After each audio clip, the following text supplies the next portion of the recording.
O livro de hoje é o de Lamentações de Jeremias. Como o nome indica, o tema deles são lamentações sobre Jerusalém, que havia acabado de ser destruída pelos babilônios.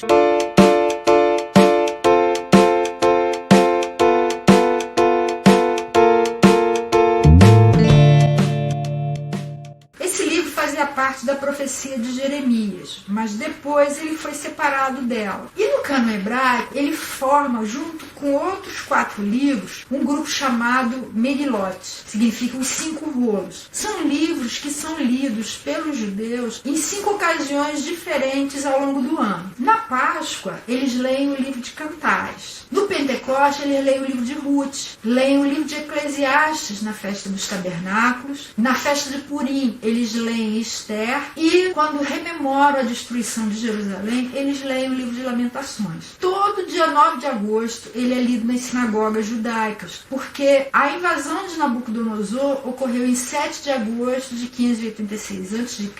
e em 70 depois de Cristo ocorreu a invasão de Tito, agora no dia 9 de agosto. Como as datas são próximas, dia 7 e dia 9 de agosto, o dia 9 de agosto foi escolhido para que o livro de Lamentações seja lido nas sinagogas. Ele também é lido toda sexta-feira diante do Muro das Lamentações em Jerusalém. A profecia de Jeremias avisava ao povo que se eles não se arrependessem, haveria destruição. Só que o povo achava que por eles serem povo de Deus, terem o templo, aquelas cerimônias todas, todo aquele ritual, a lei, etc., que eles eram indestrutíveis. Por isso, eles não deram ouvidos à voz de Jeremias nem a de nenhum dos outros profetas enviados por Deus. E o juízo, por causa disso, veio. Só que apesar de Jeremias ter predito toda essa tragédia, ele ficou estupefato, arrasado, consumido pela dor. E nesse livro ele expressa tudo que ele sente quando ele vê aquelas cinzas, aquela destruição toda e sem a glória de Deus. E em nenhum momento ele fala em Nabucodonosor ou na Babilônia, porque ele sabe que o responsável por aquilo tudo é o próprio Deus. E justamente por causa disso ele sabe que há esperança para eles, porque Deus é justo, fiel e misericordioso. O livro tem 5 capítulos, cada capítulo é um hino fúnebre. Todos eles são escritos em múltiplos de 22 versículos. E todos eles, exceto o último, são escritos em acróstico. Acróstico significa em ordem alfabética, segundo o alfabeto hebraico. Jeremias então escreve esse livro em 586 a.C. em Jerusalém. O nome dele no hebraico é Eka, que significa como, que são justamente as primeiras palavras do livro, ou Kunot, lamentação. E em grego é Trenoi, canto triste ou choro alto. O tempo de ação é o dia 7 de agosto de 586 a.C.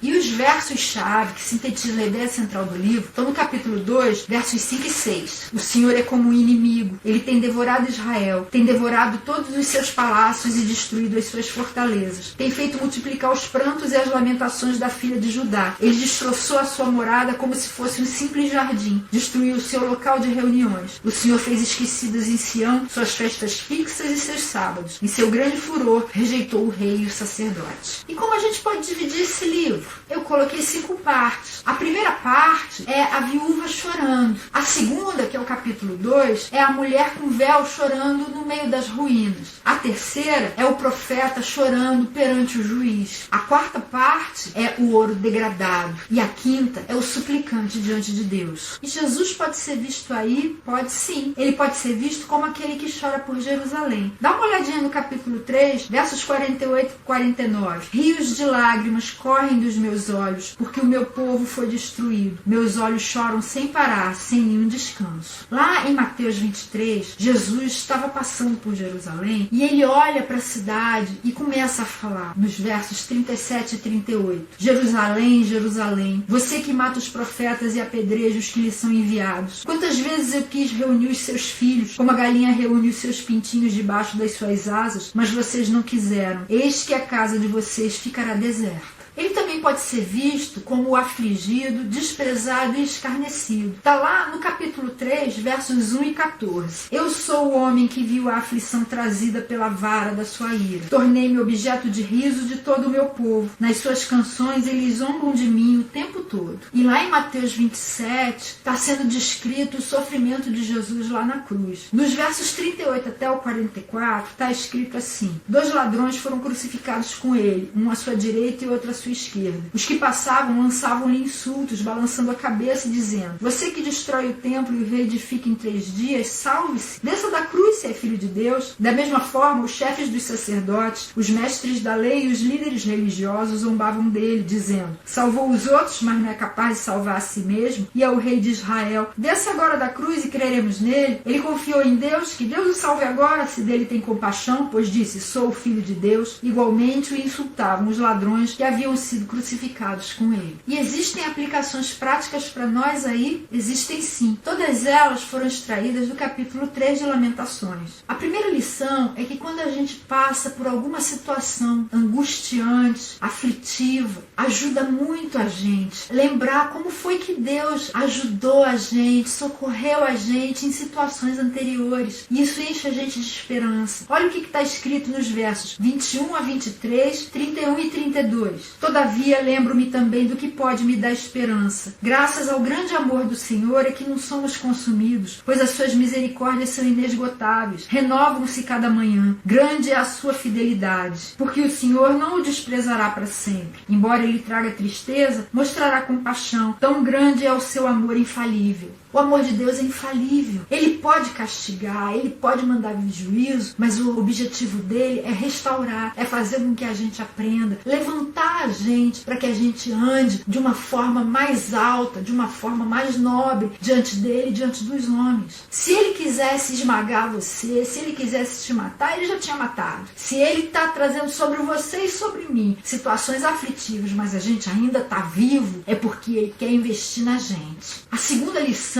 é que no fim das contas o nosso maior bem não são casas, não são carros, não são coisas que a gente possa adquirir nessa vida. O nosso maior bem é Deus. Olha o que está no versículo 24. Digo a mim mesmo, a minha porção é o Senhor, portanto nele porei a minha esperança. Coloque a sua esperança nele, não coloque em coisas não. Se você morrer na semana que vem, de que vão te adiantar essas coisas? De que vai adiantar ter um monte de dinheiro guardado? De que vai te adiantar ter um super emprego? De que vai te adiantar ter qualquer coisa que você tenha? De nada. Não vai te adiantar nem ter um plano de saúde. O que vai te adiantar é ter Deus. Ele é que vai te socorrer na hora da sua morte. Ele é que vai levar você, te receber nas mansões celestiais. Ele é o seu bem aqui na terra e no céu. A terceira lição é que às vezes a tragédia que se abate sobre a nossa vida é tão intensa, tão grande, que não adianta a gente ficar questionando. Não adianta a gente querer ficar se perguntando: por que comigo? Por que logo eu? A melhor coisa que a gente faz é ficar em silêncio. Olha o que está nos versos 26 a 29.